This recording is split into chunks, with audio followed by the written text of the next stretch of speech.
함께 나누실 하나님 말씀은 히브리서 3장 1절로 6절까지 말씀입니다. 오늘 히브리서 말씀은 전적으로 히브리서가 시작되고 세 번째 주제를 담고 있습니다. 첫 번째는 히브리서 1장 1절로 3절까지의 말씀 속에 예수님이 선지자들과 비교돼서 선지자들로 예전에 말했지만 그러나 하나님의 아들이 마지막 때 직접 말씀하신다라는 그런 말씀을 살펴봤습니다. 그래서 선지자들의 말씀과 하나님의 아들로서의 말씀을 비교하면서 하나님의 아들이 직접 말씀하시는 권위를 이야기했고요. 히브리서 1장 4절부터 2장 마지막 절까지는 우리가 천사들과 비교해서 예수님이 어떠한 탁월성을 갖고 계신가, 얼마나 우월하신가, 천사와 비교되지 않는 창조주로서 또한 그분이 친히 이 땅에 오셔서 우리 인간들을 구속하시고 결국 인성을 가지신 그 형제처럼 되셔서 결국에는 형제가 되셔서 우리를 구원하시는 그런 구원주로서 천사보다 우월함을 살펴봤습니다. 오늘부터 보여주는 이 말씀은 특별히 4장 6절까지의 말씀까지 이제 모세와 관련해서 지금 예수님의 탁월성을 비교하고 있습니다. 그래서 오늘 3장 1절로 6절까지의 본 말씀에 보면 특별히 저가 자기를 세우신 이에게 충성하시기를 모세가 하나님의 온 집에 한 것과 같으니 모세를 말하고 있습니다. 그래서 사람들 가운데 특별히 이 모세를 지명하면서 말씀을 한 예수님께서 모세와 같은 충성을 하셨다라는 비교를 하는데, 그러나 모세와는 본질적으로 차이가 많은 것을 또한 성경을 통해서 알 수가 있습니다. 모세하고는 비교가 안 되는 것이죠. 왜 모세하고 비교가 안 되냐면 모세는 사실 옛 언약의 입법자입니다. 그래서 옛 구약의 율법을 천사의 도움을 받아서 하나님 주신 그 율법을 이스라엘 백성들에게 공포하고 알린 사람이죠. 그래서 인간적으로 보면 입법자입니다. 그러나 그 율법이라는 것이 완전한 구원의 방편이 될 수 없었기 때문에 그 율법으로 말미암지 않은 율법의 완성자신 예수님이 오셔서 결국 구원의 완성을 이루시게 되는데요. 예수님은 그래서 새 언약의 중보자라고 하죠. 그래서 옛 경륜의 중보 역할을 했던 모세와는 다르게 율법으로는 구원을 완성시킬 수 없는 새 언약의 중보자신 예수님이 오셨습니다. 그래서 모세가 입법한 만든 율법과는 비교할 수 없는 이 율법의 완성을 이루신 예수 그리스도. 그래서 모세와 예수님을 비교할 때 모세는 이스라엘 백성들에게는 아주 절대적인 그런 존경의 대상이고, 이스라엘 사람들에게 이 토라라는, 오늘날 토라로 돌아간다라는 이 토라 운동 많이 하고 있는데요. 이 토라, 율법으로 돌아가자는 건데요. 사실은 토라는 예수 그리스도를 오실 길을 예비하는 율법의 그림자입니다. 말씀의 그림자예요. 근데 사람들은 실체가 왔는데 예수님에게 초점을 갖추지 않고, 예수님에게 목표를 두지 않고, 예수님을 목적을 두지 않는 다시 토라로 돌아가서 뭔가 그림자 속에서 예수님을 발견하려고 해요. 그것이 아닙니다. 잘못된 겁니다. 그 돌아가는 것은. 바울이 갈라디아서 통해서, 골로새서 통해서 다 얘기하고 있는데요. 그런데 영향을 받고 온 분들이 또 그렇게 막 주장을 하니까 또 얘기를 해도 잘 안 듣습니다. 참 특이한 것은 사람들은 이상하게 이 마지막 때 이 고집들이 너무 세세요. 그래서 그 말씀을 해드려도 그걸 잘 안 받아들인다는 데 문제가 있죠. 안 받아들이면 어떻게 합니까? 결국에는 방황하게 돼 있습니다. 방황하게 됐어요. 어떻게 방황합니까? 자기가 원하는 길로 가는 거예요. 참 불행한 사람들이에요. 그 말씀을 듣고서 그 말씀으로 이렇게 정리가 되면 되는데 그 말씀이 정리가 안 되는 겁니다. 왜 그런가? 그게 잘 몰라서 그래요. 성경을 몰라서 그렇습니다. 성경을 몰라서 그래요. 성경 분명히 그것이 나와 있고, 그 다음에 2000년 기독교 역사의 신학이라는 것이 그렇게 단순한 신학이 아니에요. 오늘날 새로 나온 신학들이 뭐 굉장해 보이는 것 같은 그런 신학들이 있을 수 있는데, 그것은 다 이미 2000년 기독교 역사 가운데 이미 검증된 신학들입니다. 인간들이 하는 것은요, 인간들이 하는 사고라는 것은 다 이미 나왔던 사고들이에요. 그래서 과거 초대교회 때 똑같은 운동, 똑같은 사건, 똑같은 일들이 계속 있었어요. 그래서 그런 거에 대한 것들을 계속 이야기하고 있고, 성경에서도 그런 부분들 다 다루고 있습니다. 그래서 율법주의로 돌아가는 것, 영지주의로 돌아가는 것, 이 당시 초대교회 이 사도 바울이 싸웠던 문제거든요. 그래서 유대 그리스도인들이 갖는 여러 가지 문제들을 그 잘못된 것이다. 그래서 그리스도가 핵심이다. 그리스도를 통해서다. 그리스도가 완성이다. 계속 강조했거든요. 그런데 사람들은 또 이렇게 과거로 돌아가려는 그러한 성향들이 있었죠. 유대주의로 돌아가려는 성향. 오늘 히브리서 말씀도 사실은 유대주의로 돌아가는 분들 때문에 생긴 말씀입니다. 그래서 유대주의로 왜 돌아가는가? 자기들이 믿는 게 뭔가 불확실하다 생각이 드는 거예요. 뭔가 불확실하다. 뭐가 불확실한가? 예수만 믿으면 구원받는다는 게 불확실하다는 거예요. 예수님만 믿으면 불확실해서 뭔가 잡아야 돼. 뭘 잡아야 됩니까? 옛 습관. 예전부터 우리 고대 이스라엘 모세 때부터 해오던 율법적 관습과 습관을 붙잡아야지 뭔가 안심이 되는 거예요. 뭔가 행위를 해야 된다고 생각하는 거죠. 그래서 행위로 돌아가는 것, 행위를 통해서 뭔가 안심을 얻는 것, 요게 율법주의입니다. 요게 리갈리즘이에요. 하라고 하는 규정 때문에 하는 것이 아니라 내가 주님 앞에 그 시간을 드리고 싶은 게 바로 그 부분이에요. 바로 이것이 그 율법이냐 자유냐 이 문제를 봤을 때 바로 이 부분, 주님을 맞이하기 위해서 우리가 어떤 모습이어야 되는가를 볼 때는 분명히 차이가 있습니다. 그래서 율법으로는 구원을 못 받는다라는 것이 분명한 성경적 전제예요. 그래서 로마서 전체가 율법으로 구원 못 받는다. 갈라디아 전체가 율법으로 구원 못 받는다. 율법은 폐해졌다. 바로 그런 부분에서 율법이 폐해진 거예요. 그런데 예수님께서 율법을 폐하러 왔느냐 완성하러 왔다 그러면서 율법이 뭐냐라고 질문했는데 율법을 알려주세요. 율법이 하나님 사랑 이웃 사랑 있어요. 그러니까 율법이 뭐냐? 율법이 없어진 게 아니에요. 율법은 선하다 그랬어요. 그럼 율법이 없어진 게 아니라 그럼 그 율법대로 우리가 가는 그걸 율법 안에서 행했냐 아니냐로 따지어서 우리가 의롭냐 아니냐가 아니라 주님을 사랑하기 때문에 내가 그런 율법에서 규정하는 죄 문제, 율법에서 규정하는 어둠의 문제, 율법에서 규정하는 그런 것들에 대해서 내가 믿음으로 선별해서 죄악길로 안 간다는 거죠. 그러나 구약에 나온 무슨 제사법이라든가 절기라든가 이런 부분들은요, 그걸 지켜야만이 된다라는 것은 토라, 다시 율법으로 돌아가는 거예요. 절기가 폐해졌어요. 왠지 아세요? 절기라고 하는 건 예수 그리스도를 상징하는 거예요. 그래서 예수님이 6월절에 오셔서 돌아가셨는데 그 예수님이 돌아가시기까지 다 율법을 이루시는 거예요. 율법대로 돌아가신 거예요. 예수님이 이제 6월절에 돌아가시지 않습니다. 6월절이라는 개념이 이제 없어진 거예요, 사실은. 왜요? 6월절이라는 것은 어린 양이 죽는 걸 개념하는 건데, 바로 예수님이 돌아가셨어요. 2000년 전에 예수님이 돌아가신 그 십자가의 6월절은 바로 구약에 나타난 모든 6월절을 예표하고 있는 거예요. 그래서 그 예표가 실현됐어요. 그 실현이 됐다고요. 이제 실현됐기 때문에 더 이상 6월절 개념은 없어졌습니다. 그리고 오순절 개념도 없어지고요. 그런데 이제 사람들이 이제 구약과 연결돼서 우리가 이제 구약의 어떤 절기라든가 모든 상황들이 그냥 그러면 헛된 거냐? 하나 예수님을 상징하고 있다 그랬죠. 예수님을 예표하고 있다 그랬죠. 그런 의미에서 보면은 초실절이라 나팔절이라든가 장막절이라는 이 절기 가운데 예수님이 그런 절기 가운데 6월절과 연합해서 오실 수도 있고 천년왕국이 그때 실현될 수도 있어요. 그러나 그것은 왜냐하면 아직 이루어지지 않았기 때문에. 그러나 예수 그리스도 안에서 모든 절기는 완성됐다고 봐야 돼요. 왜냐하면 율법은 완성됐기 때문에. 그래서 주님은 나팔절에 오실 수 있는 소망도 있지만 그날도 주님의 날이니까. 그러나 그날 안 오실 수 있는 거예요. 그러니까 어떤 분들은 나팔절만 또 기다리는 분도 있어요. 예전에는 나팔절만 또 기다렸어요. 근데 우리가 나팔절이 올 때 나팔절 오면은 그것도 주님의 날이고 주님께서 또 절기대로 행하신 그런 것이고 또 절기가 주님 안에서 이루어졌기 때문에 유대 절기와 연관해서 나팔절도 가능성이 있다. 그래서 나팔절 전에 주님 안 오셨다 나팔절을 간절히 소망할 수도 있어요. 그러나 나팔절만을 소망해서는 안 돼요. 나팔절은 그러한 날들 중에 굉장히 중요한 날일 수 있다. 소망하는 거죠. 어느 누구도 나팔절에 주님 오신다 딱 못 받는 순간 뭐가 됩니까? 그게 시한부예요. 그래서 92년 10월 28일, 92년에 10월 28일, 그때가 나팔절기 때였거든요. 그러니까 나팔절기 때 주님 오신다. 계시도도 그렇게 내려왔어요. 사람들이 막 계시받기를 10월 28일 내려온다 그러니까 그때 정말 주님 오시는구나. 나팔절하고 딱 맞는구나. 그래가지고 그냥 열심히 기다렸지 않았습니까? 근데 안 오셨거든요. 자, 앞으로 나팔절에 올지 아니면은 6월절에 올지 아니면은 우리는 몰라요. 그러나 중요한 것은 지금 구약의 절기 상황이 하나의 그림자였으니까 그러나 주님의 날이로 그림자라서 이때도 기대해보고 저때도 그래서 어떤 분은요 매 절기마다 기대해요. 어떤 때는 오순절날 기대하고 초실절날 기대하고 오순절 초실절 그 다음에 나팔절 기대하고 장막절 기대하고 6월절 기대하고 왜? 소망하니까.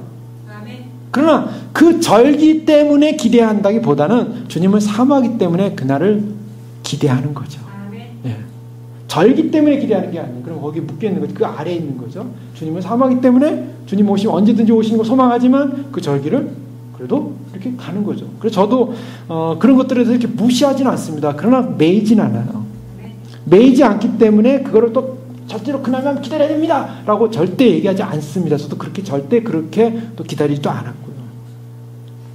무슨 말씀인지 아시겠죠? 우리가 정말 율법이냐, 이게 굉장히 혼동스러울 수가 있어요. 율법주의가 뭐냐, 또 믿음이 뭐냐라고 할 때, 믿음이라는 것은 율법을 다 이렇게 감싸 안을 수 있다는 것입니다. 그러나 율법주의로 들어가면요, 항상 규제가 일어나요. 항상 그거는 종속을 시켜요. 그래서 어떤 걸 했냐 안 했냐, 행위적 종속이 일어나고, 율법이 나타나는 특징은 뭐냐면 감사의, 그리스도를 통한 은혜에 대한 감사가 아니라 내가 행한 행위를 통한 나의 자랑이 들어가요. 항상 요게 율법주의냐 아니냐를 판단하는 겁니다. 많은 분들이 내가 뭔가를 했기 때문에 나는 의롭다 이렇게 생각되는 순간 그게 율법에 빠져 있는 거죠. 그러나 나는 주님의 절대적인 은혜로 구원을 받았고 그 주님의 은혜로 구원 받을 것입니다. 그래서 주님의 사랑과 국림만 필요합니다. 주님의 용서가 필요합니다. 그래서 주님을 절대로 의지하는 건 바로 이것이 율법을 때는 믿음으로 말미암는 의입니다. 이게 주의를 이제 다루게 될 텐데요. 그래서 이 초대교회 유대인들 가운데 이런 율법주의로 돌아가는 사람들이 생겼고 율법에 대한 주변에 있는 사람들이 굉장히 핍박을 했어요. 너희는 유대 전통에 있는 사람들이 왜 크리스찬이 돼가지고 왜 예수를 믿어가지고 왜 우리를 이탈해 갔냐. 오늘날도 메시아 유대인들은 크리스찬들을 핍박하고 크리스찬들을 무시하거든요. 지금 그 유대인들이 꿈꾸는 거는 저 유대 성전을 지어서 다시 토라로 돌아가는 거예요. 다시 제사 지내는 거예요. 그런데 그런 믿음, 그런 틀 안에 있었던 유대인들이 굉장히 갈등이 생겼습니다. 그러면서 내가 믿는 것이 좀 틀렸구나. 아니면 내가 절기로 돌아가야지. 다시 옛날 제사로 돌아가야지. 옛날 뭘로 돌아가냐면서 돌아가는 일이 시작이 됐어요. 그래서 히브리서 보면 굉장히 히브리서 말씀은 무섭습니다.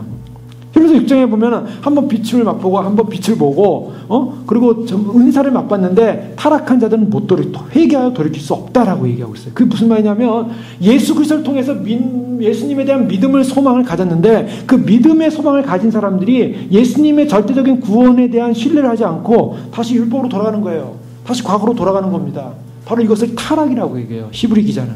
그걸 강력하게 경고해요. 그래서 히브리서 2장 1절에도 보면은 그러므로 모든 들은 것을 우리가 더욱 간절히 삼갈지니 혹 흘러 떠내려갈까 염려하노라. 흘러 떠내려갈까 염려한다. 자, 뭐냐면 그동안 들은 거 그리스도가 얼마나 위대한 분인가, 그리스도가 어떤 분인가. 지금 히브리서의 핵심은 뭐냐면 그리스도예요. 그래서 그 그리스도를 못 붙잡으면 그리스도에 대한 확실한 믿음이 없으면 결국 사람들은 흔들린다는 거예요. 자, 그래서 그런 흔들리는 문제 때문에 특히 유대인들 사이에서는 모세가 세운 입법한 율법, 토라의 문제가 강했기 때문에 모세와 지금 비교하고 있는 거예요. 예수님이 어떤 분인가? 예수님은 모세와 비교할 수 없는 분이다. 우리가 믿는 분이 누구냐라는 걸 질문하고 있는 겁니다. 자, 우리의 기독교, 이걸 쉽게 얘기할게요.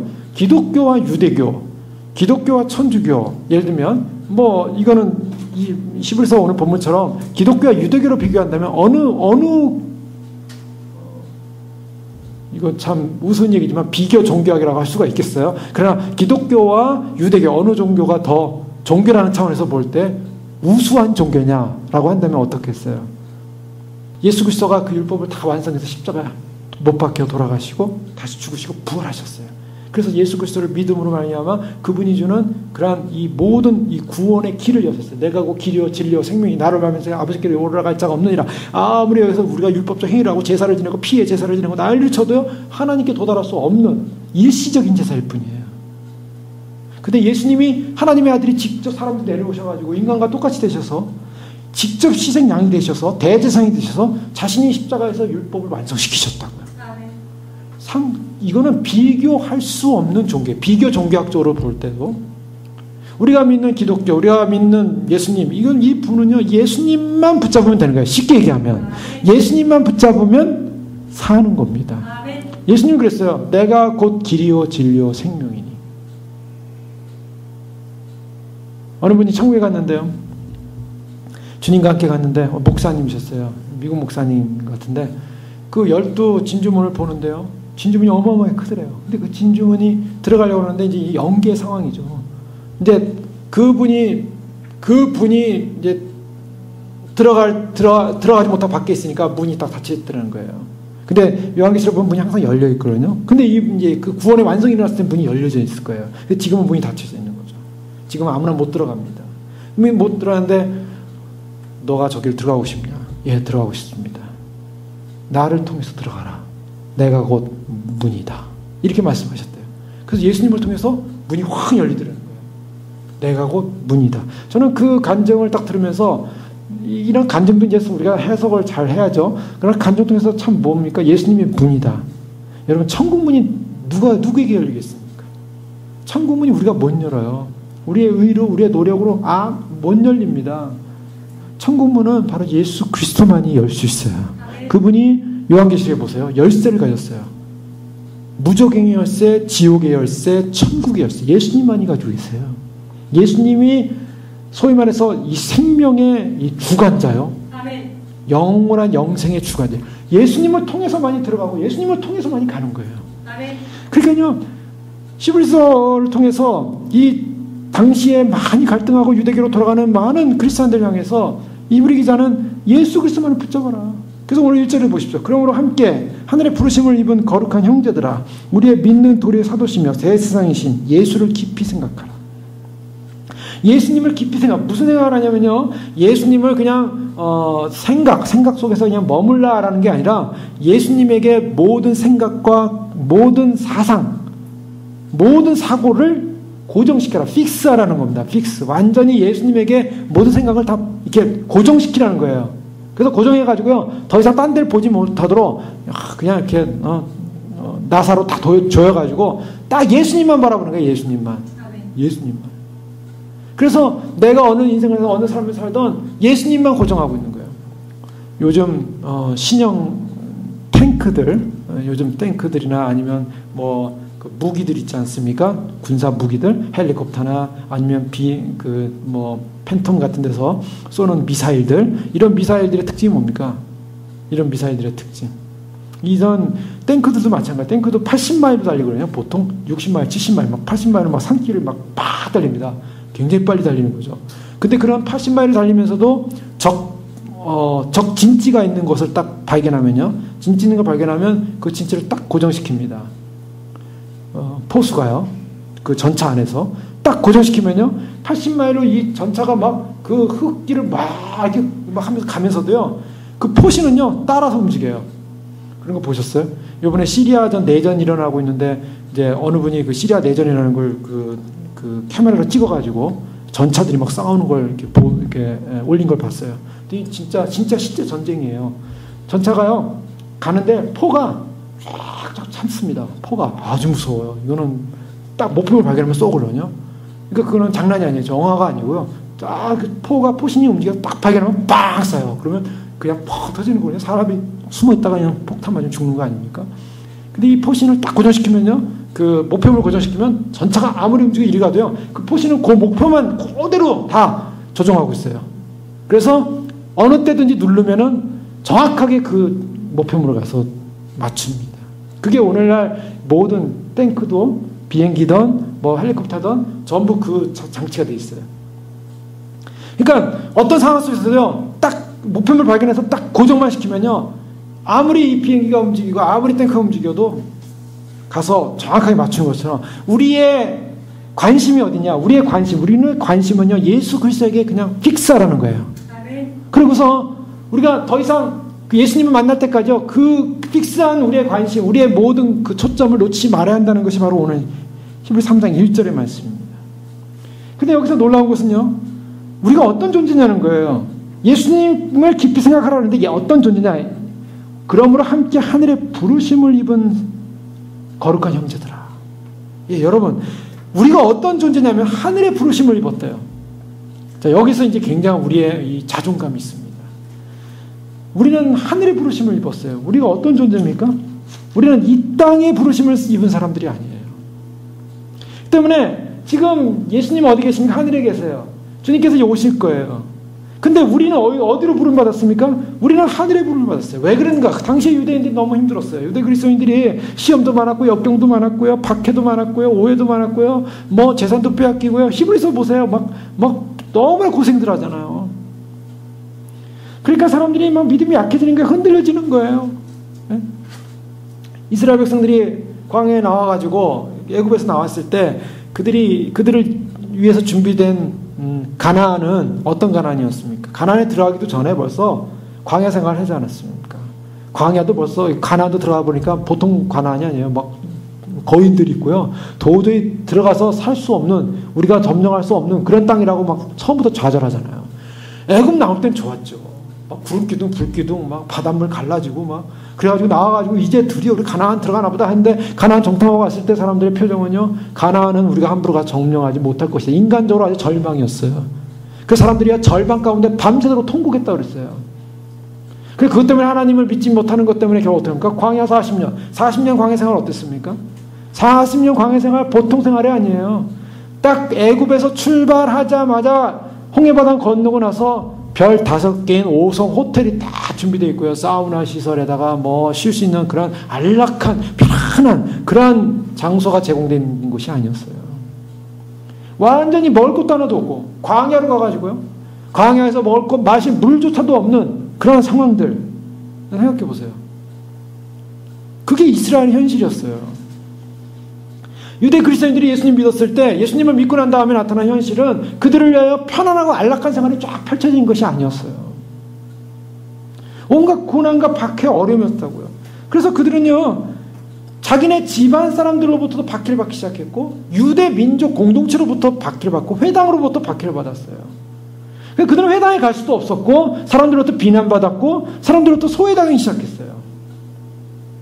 자, 그런 사람들을 향해서 무엇이 위로냐면 너희는 이 땅에 소속된 사람이 아니라 하늘로부터 부르심을 받은 사람이다. 이것이 그들에게 위로였다는 거예요. 여러분, 이 땅을 살면서 우리의 위로가 뭡니까 도대체? 우리가 뭘 통해서 위로받겠어요? 우리 위로라고는요, 세상에서 주는 거는 잠시 잠깐이에요. 우리의 진정한 위로는 주님이 우리를 부르셨다라는 거, 하늘로부터 우리가 부름 받았다는 거, 이것이 위로인 줄 믿습니다. 저는 이 약속, 이 소망을 절대로 이 세상 어떤 것 빼앗기지 않고 빼앗기지 않을 것입니다. 빼앗길 수 없는 거예요. 하늘의 부르심을 받았다. 얼마나 영광스러운가. 국가의 부르심만 받아도요, 국가의 특별한 부르심만 받아도 국가를 위해 사람들이 충성을 합니다. 특수부대 아니면 무슨 특수정보원들, 국가의 부르심을 받아 자기 목숨 거는 거예요. 그런데 하늘의 부르심을 받았다고요. 하늘의 부르심. 하늘의 어떤 부르심? 지옥의 부르심과 땅속의 부르심? 아니요. 주님이 계신 천국의 부르심을 받은 거룩한 성도들이에요. 형제들이에요. 예수 그리스도를 믿는 사람들은 어떤 사람이냐? 보통 예수님을 믿었다는 이 자체는요, 기적 중에 기적이요, 놀라운 축복입니다. 정말 상상할 수 없는 영원한 축복이에요. 하늘의 부르심을 받아가지고 이제 살아가는 믿음의 사람들이기 때문에 그러한 소망을 가지고 어떻게 하라고요? 믿는 도래의 사도시며 대제사장이신 예수님을 두 가지로 표현했습니다. 사도요, 대제사장이요. 사도라는 표현하고 있어요. 사도는 뭡니까? 보내심을 받은 사람. 즉 하나님으로부터 보냄받은 첫째 사도가 누군가? 예수 그리스도입니다. 자, 12사도가 있었죠. 12사도는 예수님이 선택한 사람들이었어요. 제자들이었어요. 그러나 예수님 당신은 바로 하나님이 직접 보내서 오신 진정한 하늘의 사도예요. 그래서 사도는 무엇을 하냐면 사도들이 하는 일은 교회를 세우는 일을 했어요. 나중에 진정으로 교회를 세우기 시작하신 분은, 교회를 세우시는 분은 바로 예수님입니다. 그래서 그 교회를 세우는 것을 집이라는 표현을 하고 있습니다. 모세가 하나님의 온 집에 충성했다. 2절에 보십시오. 저가 자기를 세우신 이에게 충성하시기를 모세가 하나님의 온 집에 한 것 같이. 모세가 하나님의 온 집에 충성을 했대요. 그런데 예수님은 자기를 세우신 이에게 충성하기를 모세가 한 것처럼 그 집에 충성했는데, 근데 중요한 것은 예수님은 부르심을 받아서 집에서 충성할 뿐만 아니라 집을 세운 분이라는 거예요. 집의 창조자. 그래서 6절에 보면 그리스도는 그의 집 맡은 아들로 충성했다. 집이라는 문제가 나오고 있죠. 집이 뭡니까? 집은 뭐냐면 바로 하나님의 나라의 공동체를 말하고 있어요. 모세는 바로 이스라엘 공동체를 말하고 있습니다. 이스라엘 공동체를 집으로 받고 하나님의 집으로 받는데 거기에 충성했다는 거예요. 그런데 예수님은 바로 그 집 맡은 아들로 와가지고 종이 아니라 사환이 아니라 아들로 와서 그 집의 주인의 아들로서 그 집을 섬기고 집을 세우고 집에 위해서 충성했다는 거예요. 예수님은 어떤 충성하셨습니까?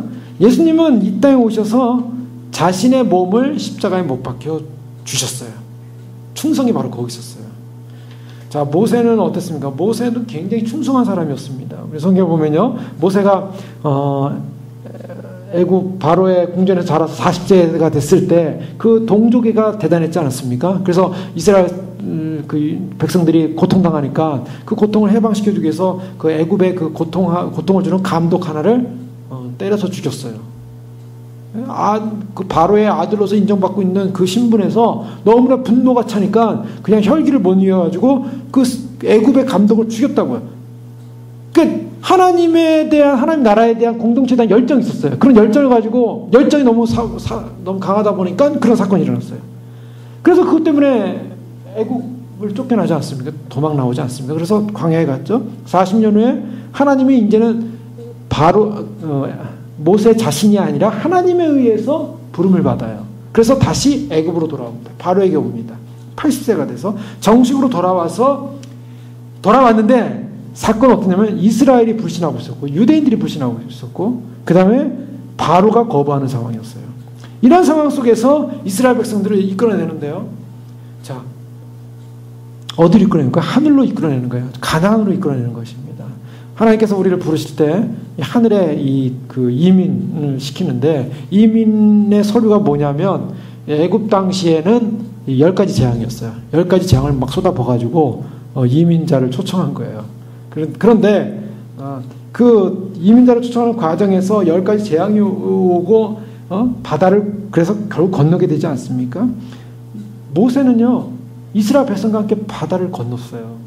모세만 혼자 배 타고 건너고 이스라엘로 와라 이렇게 한 거 않았다고요. 함께 건넜어요. 함께 건너면서 건넜는데 뭐냐면 이 유대인들이 거기서 건너고 나서 조금 지나면서부터 어려움이 생기니까 막 저항하지 않습니까? 원망하지 않습니까? 소동을 일으키지 않습니까? 그럼에도 불구하고 모세는 그 이스라엘 백성들을 포기하지 않았다고요. 모세가 시내산에 올라가서 40일 동안 하나님으로부터 율법 받고 그런 계시를 받고 있는 동안에 이스라엘 백성들이 밑에서 뭐 했냐면 금송아지 만들어가지고 아론을 중심으로 해서 금송아지 만들어서 이 금송아지가 우리를 이끌어내는 하나님이다라고 하면서 거기서 막 춤추고 막 난리가 났어요. 그래서 하나님이 진노하셔가지고 이스라엘 백성을 다 죽여버리겠다. 그랬더니 모세가 기도합니다. 하나님, 생명책에 내 이름을 빼서라도 나를 생명책에서 없애더라도 이스라엘 백성 살려주십시오. 모세가 그렇게 기도했어요. 그래가지고 하나님께서 좀 진노를 좀 감하시면서 거기에 참석했던 자들만 금송아지 녹여가지고 그 물을 가지고 입에다 집어넣어서 다 죽이잖아요. 나머지는 그 살렸다고요. 모세는 그런 중보기도를 통해서 이스라엘 백성을 이끌면서 하나님의 진노 앞에서 파멸되어야 될 이스라엘 백성 앞에서 모세가 정말 애굽에서 이끌어내는 하나님 우습게 됩니다. 안 됩니다. 절대로. 그런 모세는 느보산에서 죽었어요.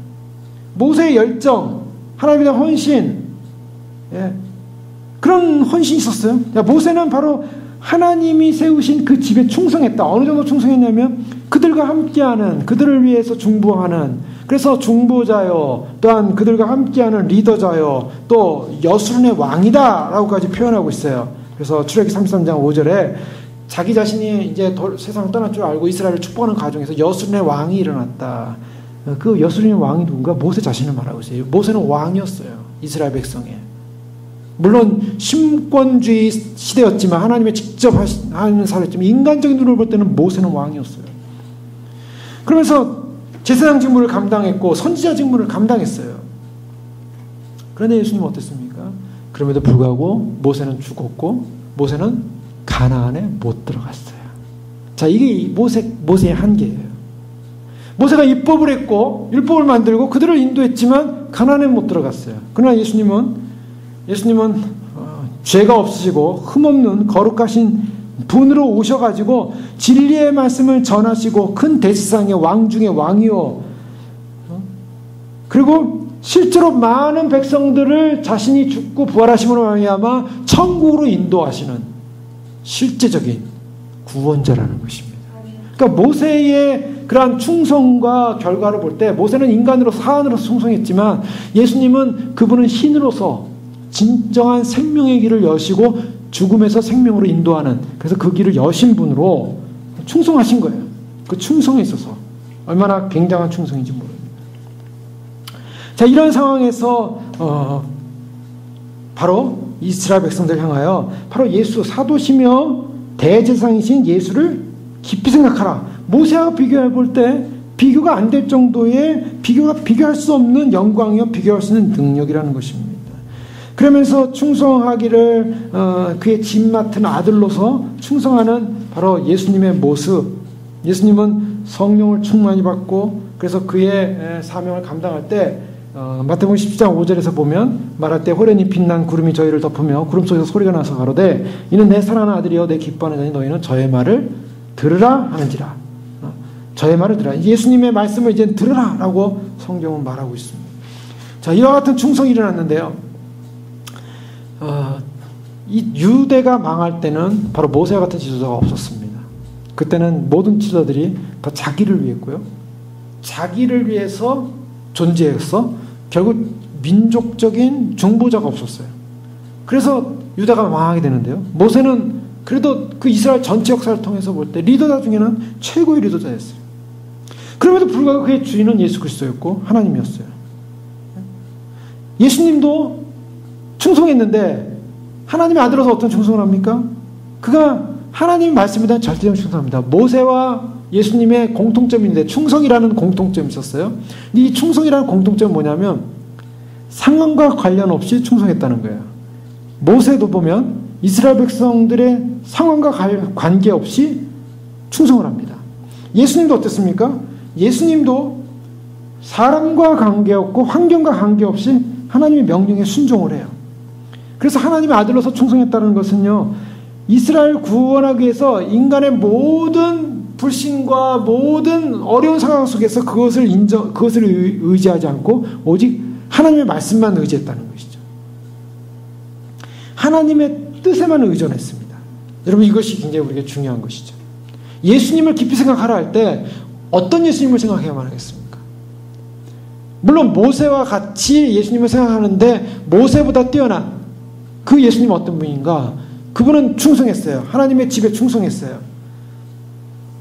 그 하나님의 집에서 어떠한 상황과 상관없이 어떠한 환경과 상관없이 오직 하나님의 뜻이 이루어지길 원합니다라고 하는 관점에서 충성했다는 것이죠. 바로 그 부분을 우리는 깊이 생각을 해야 됩니다.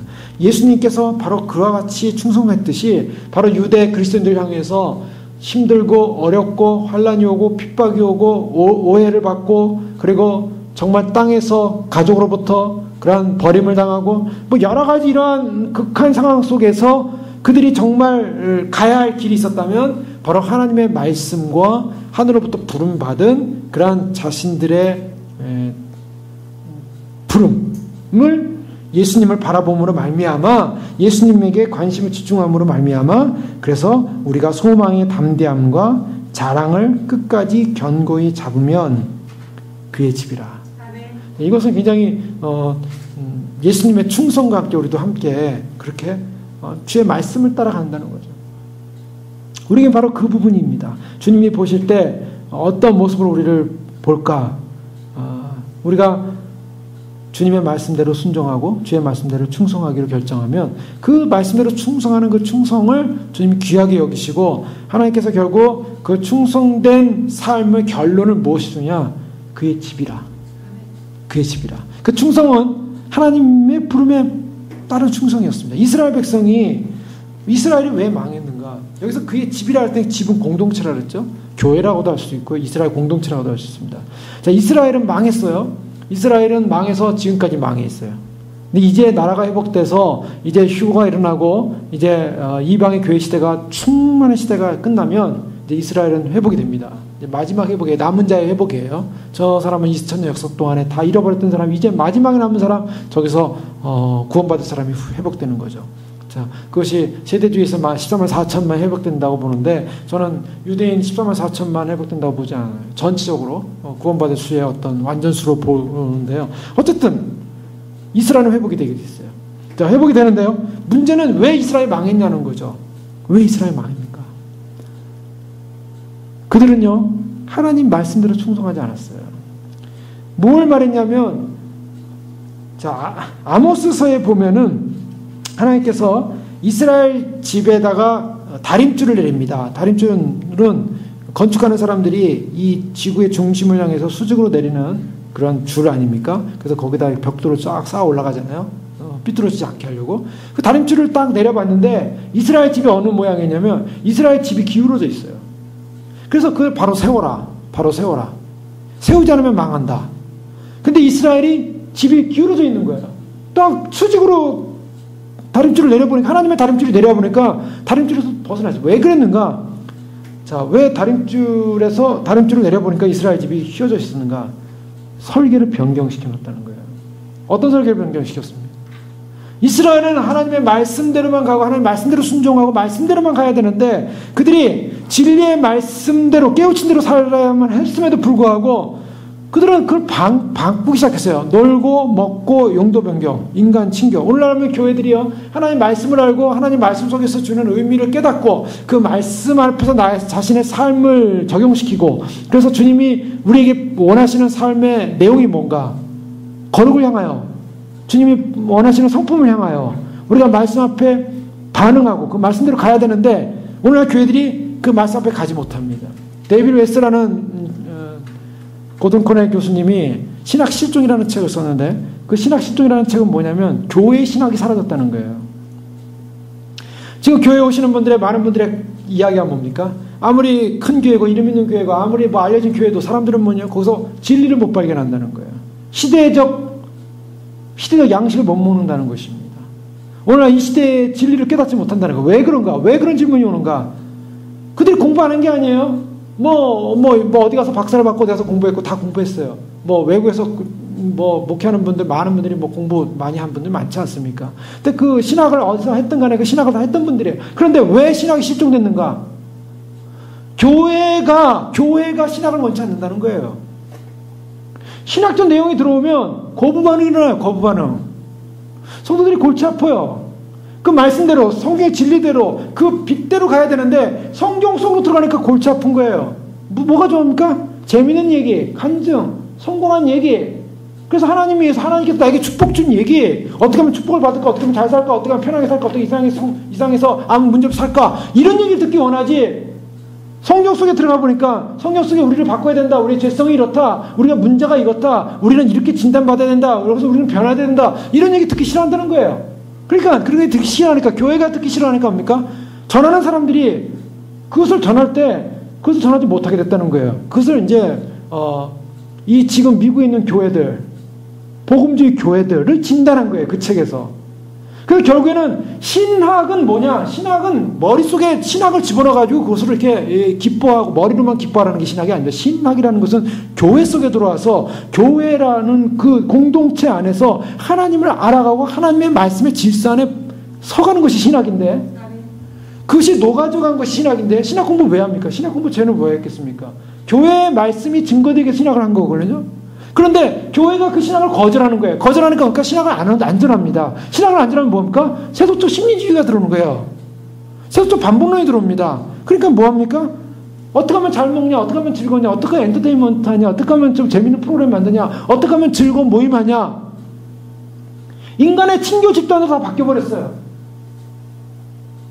그렇지 않습니까? 저 주변에 있는 많은 교회들 보면요, 모임 끝나면 무슨 모임, 골프 모임, 무슨 모임, 자기들끼리 또 잡이 같은 사람끼리 모임. 예배는 간단. 설교도 간단.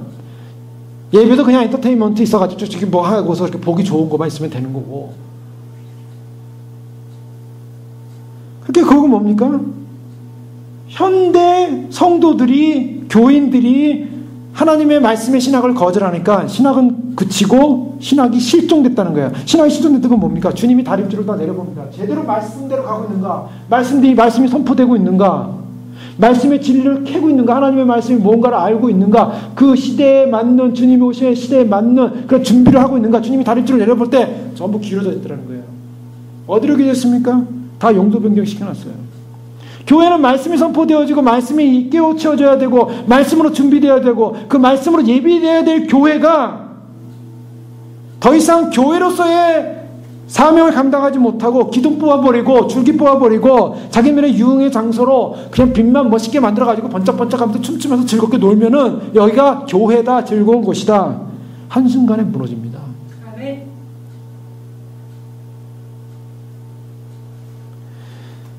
히브리서는요, 예수님을 믿고 난 다음에 그 다음에 무엇을 약속하고 있냐면 안이한 편안한 구원을 얘기하고 있지 않아요. 회개와 주님 앞에서의 죄 씻음과 하나님 나라를 향한 헌신의 문제를 강조하면서 단호한 믿음으로 가야 한다는 것을 강조합니다.